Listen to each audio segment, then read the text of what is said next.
اتفضل يا ابو نسب، امضي لي على دي. ايه ده يا بديو؟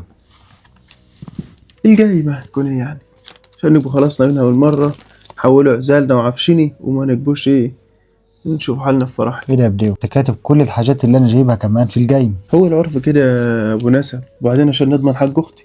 تضمن حق اختك في اللي انا جايبه؟ كله بينحط طب في ما الجاي، تضمن حق اختك في اللي انت جايبه. واللي انت شايفه الاخر كله بينحط في الجاي. وبعدين جايمة متفقطة ب1,200,000. وكل حاجة غلط، وانت عارف ان كل حاجة غلط. شوف انت نفسك جايب الدهب بكام، اوضة نوم بكام، وفارش بكام، كل ده مال بكام. طب ما بكام دي انت اللي كاتبه عندك؟ يعني انا اللي جايبه وانت اللي كاتبه. ماشي، ما هي الجايمة بتضم الكل. لا بس دي كبيرة جو، وبعدين انت كاتب الحاجات اللي انا جايبها كمان، فانا مش هنمضي عليها بصراحة. ازاي يعني؟ في ايه؟ مش عارفة بصراحة. ازاي يعني يا بسيوني مش مضى عليه؟ يعني يا ابو ناسب انت مفقط لي جايبة 1,200,000 وكاتب في كل الحاجات اللي انا جايبها، حتى الهدايا اللي انا جايبها لك كاتبها فيه. انت لو بصيت هتلاقي كل حاجة انت جايبها بسعرها محطوطة في الجايمة، ما زودتش عليها اسعار. طب وكاتبها ليه؟ كل حاجة انت جبتها محتبر تتمتها تبعها هي. طب والجايمة لازمتها ايه اصلا؟ ضمان الحقوق. ضمان الحقوق؟ امال ايه؟ مش نضمن حق اختي؟ لا من حقك. على الاقل لو فكرت في يوم انت ان انت تبيعها، مش هترضى عشان خاطر الجايمة اللي انت ماضي عليه. عندك حق. طب ثواني ابدا.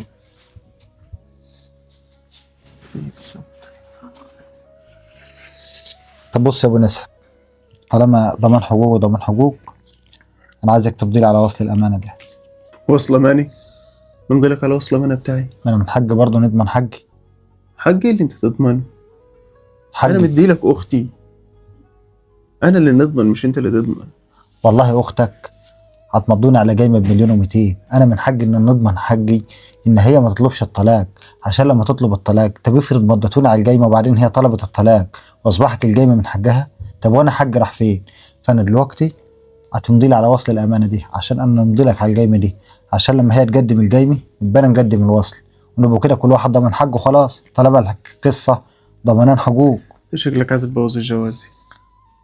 لا يا بديوي انا مش عايز نبوظ جوازي، بس انا عايزك تعاملنا بما يرضي الله، بس كده يا بديوي ده اسمه ظلم، وبسبب غلاء المهور والجايمه ديت جوازات ياما بتبوظ، لان الاهالي ما بيتقوش الله.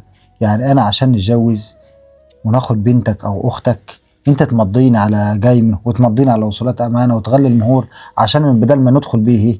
لا هتتحبس، انا هنكون محبوس. انت ترضى ان انا ننحبس؟ ترضى ان نسيبك ننحبس؟ انا مش هنمضيك عشان نجري دلوقتي نحبسك، انا بنقول لك عشان خاطر انت لو فكرت في يوم ان انت تبيعها، او انت تغدر به، او انت عايز تطلقها، ساعتها نتعامل انا بالجاي، ساعتها بقى نحبسك ناخد حقي زي ما القانون ده. اولا نبدأ مفيش راجل هيخرب بيته ميبقاش راجل شقيان وطلع عين امه سهران ليل ونهار وجهز في شقته عشان يجي يتجوز وبعدين يطلق. لا والله، عمر العيب ما كان من الراجل. ممكن يكون في عيوب من الراجل، ولكن العيب الاكبر من الست، هي اللي ما بتعرفش تحتويه، والاغلبيه بيكون بسبب الستات. اغلبيه الطلاق بيكون بسبب الستات، مش عارفه تحتوي راجلها، مش عاجباها عيشتها، كانت مفكره هتعيش سندريلا ولقت نفسها حاجه تاني. فالخراب بيطلع من الستات، اما الراجل عمره ما هيخرب بيته لانه شقيان. ممكن الراجل يهمل، ممكن تحصل منه اي تاتشات، بس مش هيخرب بيته لو يبقى حابب يطلع.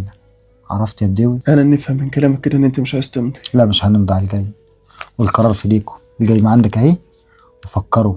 احنا من لو غير ما حابب نفكر. اسمعني بس يا بديوي، لو اختك حابه تعيش معايا وانت حابب تعيشها معايا بما يرضي الله، والجايبه تكتب اللي هي جايباه وما تظلمنيش، فوق راسي من فوق. غير كده يفتح الله وشرع الله عند غيركم.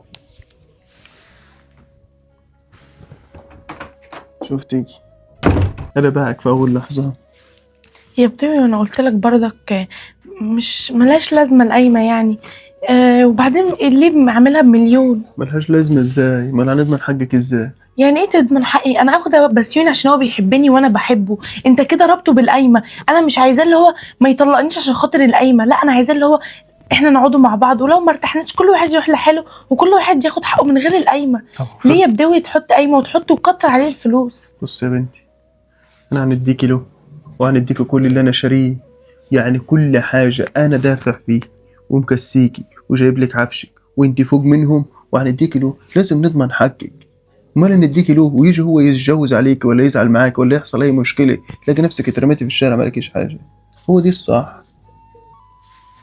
بس ما كانش ينفع، انت كده خلاص يعني كل واحد راح لحاله قبل الفرح. وبعدين انا بحب بسوني وعايزاه، وبعدين انا واثقه فيه وعمره ما هيبيعني. يعني طب القايمه دي ورقه ملهاش اي لازمه.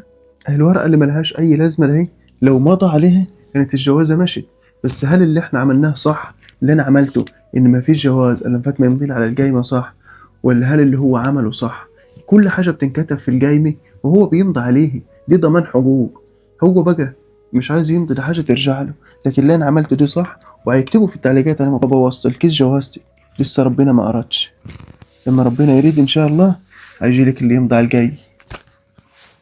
وشكرا.